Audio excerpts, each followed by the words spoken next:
Hello, hello, hello, and welcome back to AI Café Conversation. I'm Sahar, your AI whisperer, and today, though it's not my scheduled release for my episodes, but I wanted to try something a little bit different with you. Okay, so as many as of you know, I write long form pieces for Forbes, where I dive into the intersections of neuroscience, AI, and human leadership. Sometimes words on a page feel like they need a voice, a rhythm, maybe a dialogue. So, in this episode, you will hear one of my Forbes articles reimagined as a conversation, the beauty of AI, and multiple applications we can use it for, right? Think of it as another cup of coffee at our table. Same ideas, new flavor. Let's pour into it together. So consider this an extra flavor that I'm adding. Consider this is actually an extra episode. I still do my Wednesday regular episode, but this is just an extra. Savor it. Hope you enjoy it. Ever feel like you're talking to a brick wall at work? Like seriously, Yeah. your boss just doesn't get it? Oh, yeah. Well, you're not alone. We're diving deep today into the empathy deficit in leadership. Uh-huh. That's a big problem, apparently, Yeah. especially when things get tough. We've got some interesting research for this deep dive, Oh, cool. including this story about we'll just call him John, an executive Okay. who had a major empathy wake-up call during the pandemic back in 2020. What's interesting is that empathy, a lot of people think it's just like this, touchy-feely thing, but the research really shows that it's directly linked to like actual measurable results. Okay, so like how bad is this deficit? Like give us the hard numbers.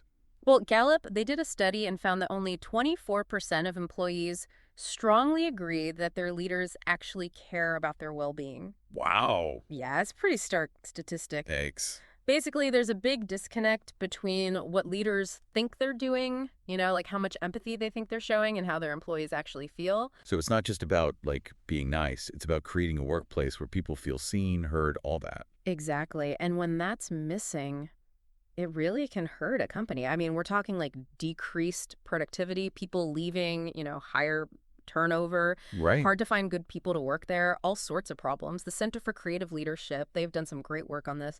They've actually shown a link between empathy and employee satisfaction and even how profitable a company is. I've definitely worked for those leaders who are all about like strategy and targets, Yeah, but not so much about connecting with their team, as people. right. And it definitely impacts morale. But to hear that it can actually hurt a company financially, Mm-hmm. that's a wake-up call for sure. Yeah, absolutely. More and more people are realizing that, employees aren't just cogs in a machine, they're people. Yeah. And they have, feelings, and those feelings really impact their work. Okay, so let's like get into the nitty-gritty. How does empathy actually work? Like, is this just something you're born with? Can you learn it? What's the deal? It turns out there's actually a fascinating neurological basis for empathy. Okay. We have these things in our brain called mirror neurons, and they fire when we do something, but they also fire when we watch somebody else do the same thing. Interesting. Yeah, it's like our brains are trying to actually simulate what the other person's experiencing. So I'm like literally mirroring your emotions in my own brain. Kind of, yeah. And this mirroring process, it activates different areas in the brain, specifically like the insular cortex.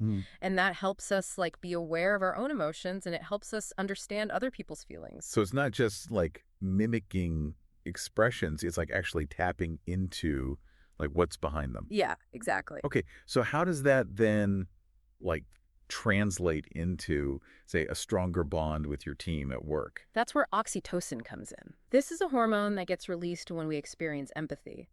And it plays a really key role in how we bond with each other and how much we trust other people. Interesting. Studies have shown that when leaders show empathy, it can actually trigger oxytocin release in their team members. So it creates a feeling of, connection and makes people want to collaborate more. Wait, so there's actual science behind this idea that empathy builds like better teams? Yeah. Now I'm thinking back to the best teams I've been on. It's like there was a lot of trust and understanding there for sure. Exactly. And when a leader lacks empathy, you feel that distance, right? Yeah. And it makes you less trusting, and that can really hurt how well a team works together. Okay, let's get back to John, our executive from the 2020 story. Yeah. What did this empathy deficit like actually look like in the real world? Well, John, he was, one of those classic results-oriented leaders, Right. very focused on goals and deadlines. You know the type. I think so, yeah. When the pandemic hit, his team was struggling. They were stressed, anxious, burned out, and he just didn't know what to do. Oh, wow. He was so used to just focusing on the task at hand, he totally missed how his team was feeling. So what did he do to turn things around? Like, did he bring in, like, consultants and motivational speakers? What happened? No, actually, it was way simpler than that. Yeah. He just started every meeting by asking his team a simple question. How are you holding up? That's it.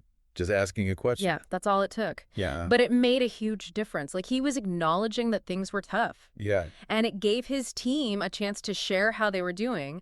That showed them that he cared about them as people, not just employees. And it totally changed how they interacted with each other. That's incredible, right? Like, such a small thing That's can make right. such a big difference.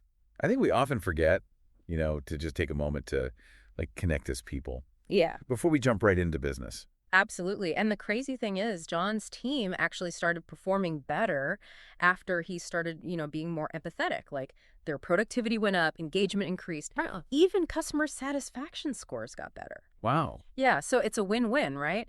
Employees feel valued and the company sees these like positive results. It's like the research is telling us that empathy is not just the right thing to do, it's also the smart thing. Okay, but let's get practical.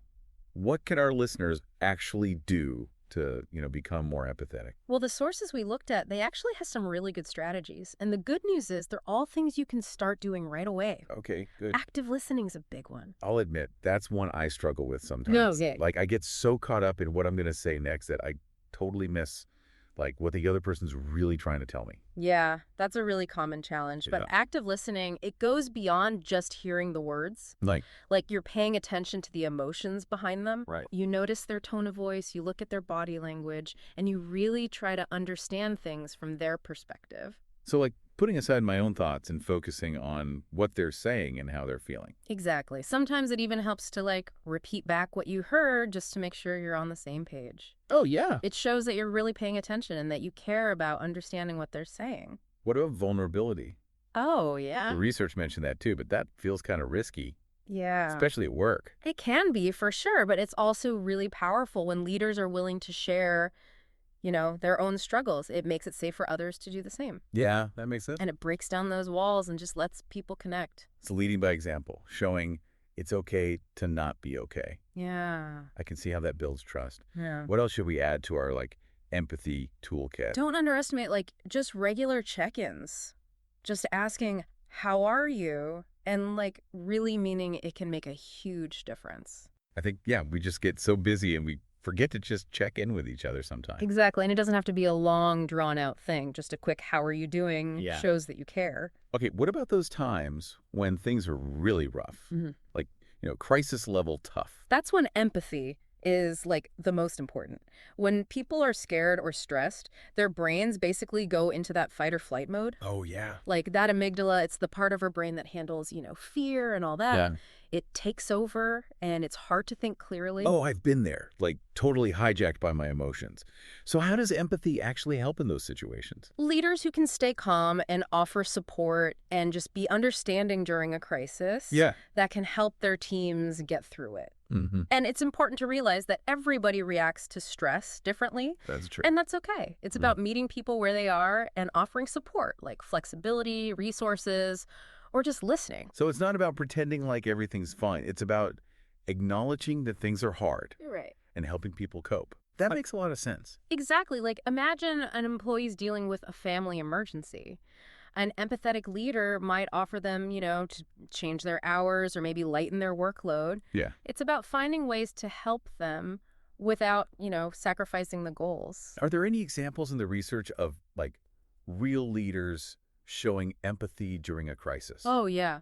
One of the sources talked about the CEO during the pandemic, like right at the beginning. He sent out a company-wide email. Okay. And he acknowledged that, like, everyone was scared and uncertain about what was going on. Wow. And he even shared that, like, he was struggling with anxiety, too. Wow. Yeah, and he told everyone to, make sure they were taking care of themselves. So he wasn't just like, here's some resources. He was, like actually being vulnerable and sharing his own experience. Yeah, exactly. And the employees loved it. They felt like he really understood what they were going through. Yeah. It made a huge difference in how they were able to deal with all the stress. I bet.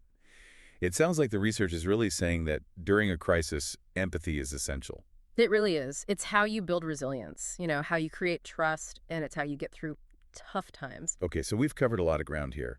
We talked about the science behind empathy, Yeah. the business case for it, and even heard some real-world examples Mm-hmm. of how it works in action.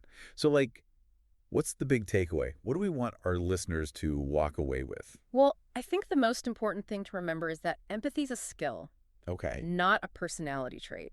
It's something we can all get better at, with practice. That's good, because I think a lot of people think that they're just, born with it or not, and that's it.